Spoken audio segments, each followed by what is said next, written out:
Actually, all in all, there are 13 pages, total of 28 blank items, which will amount to billions of pesos. Ang tanong kung bakit ito napirmahan, kasi official copy naman talaga yon yung napirmahan. So between those dates, December 11 at saka December 30, mayroong nag-fill up o mayroong naglagay ng figures doon sa blanco. Okay, bakit merong figures na dumating sa GAA? Is he or are they authorized to fill that up?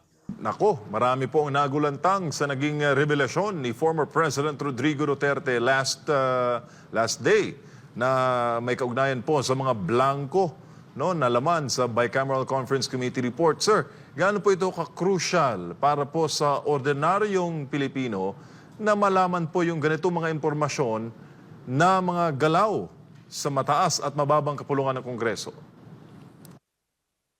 Importante kasi yung Bicameral Conference Committee report.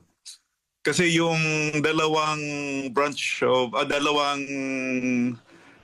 houses natin sa Kongreso, may upper house at lower house, yung Senado at saka yung Kongreso natin, nagpapasa yun ng batas, di ba? Nagpapasa yung budget.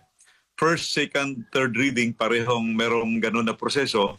Pagdating sa dulo, iba yung kalalabasan ng figures ng budget. So dahil magkaiba yung figures na makita ng batas na ginawa ng Senado at batas ng lower house sa Kongreso.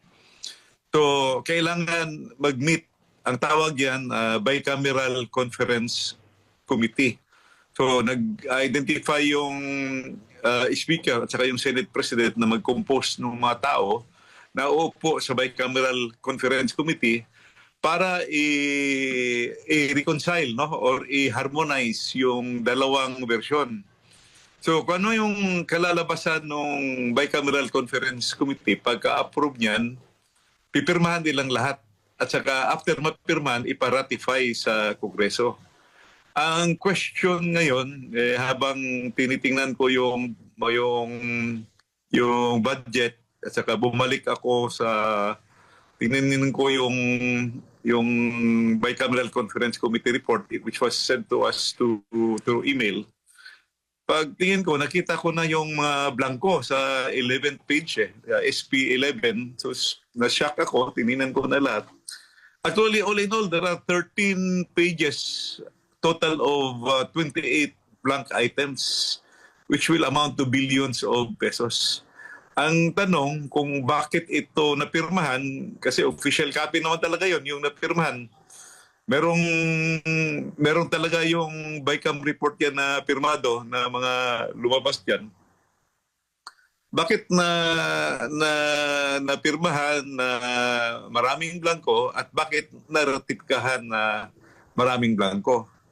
So, yung sinasabi nila na GAA kompleto, yes, kompleto ang GAA. Ang tanong, saan nyo gibase yung GAA? Kasi kung may blanco ka sa Bicam report, paano nagiging may figures na doon sa GAA? Kasi yung pinaka-last na procedure mo dyan sa legislation, yung ratification ng Bicameral Conference Committee. Pag na-approve na yung Bicameral Conference Committee report, stop na yung legislative process. So gagawin na yung enrolled bill, pasa na sa Presidente for approval, for signature. So sino at kung paano nalagyan ng figures na blanco naman yon. So I think that is the question that should be answered by the members. Huwag naman yung GAA ang isagot kasi yung GAA nakumpleto nga eh. Yun nga ang tanong kung bakit saan nyo kinuha yung figure sa GAA kasi lahat ng figure sa GAA galing talaga yan sa Bicameral Conference Committee. So yun, MJ. So lumalabas, sir, na napuna na po sa GAA, meaning ang presidente ay nag-finalize. Di ba po ang veto powers ng presidente magbawas lang, hindi siya pwedeng mag-add. Kung walang laman po yung mga ibang bahagi o ilang parte ng Bicam report, meaning may mga pagkakamaling nangyari. Kong? Chairman. Actually, former chairman. Actually, we cannot yet identify right now kung sino ang nagdagdag. Kasi ang alam lang natin na napirmahan at ratify yung Bicameral Conference Committee Report noong December 11 at pinirmahan noong December 30. So between those dates, December 11 at saka December 30, mayroong nag-fill up o mayroong naglagay ng figures doon sa blanco. Okay, bakit merong figures na dumating sa GAA? Is he or are they authorized to fill that up? Kasi yung pag-fill up niyan, dapat legislature saka dapat approve ng BICAM at saka ratified ng both houses. Ang ibig sabihin, merong nagdagdag ng figures after the legislative process, which is very wrong already. Hindi pwede yun.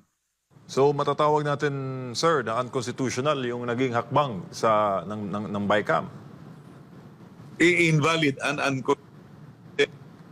blanco nga yung BICAM mo, paano mo nakuha yung figures? Kasi yung BICAM finalizes the two versions, House at saka Senate. So magiging isa na lang 'yon. Pagdating mo sa GAA, kung may blanco, bakit yun nafilapan doon sa GAA? So, yun ang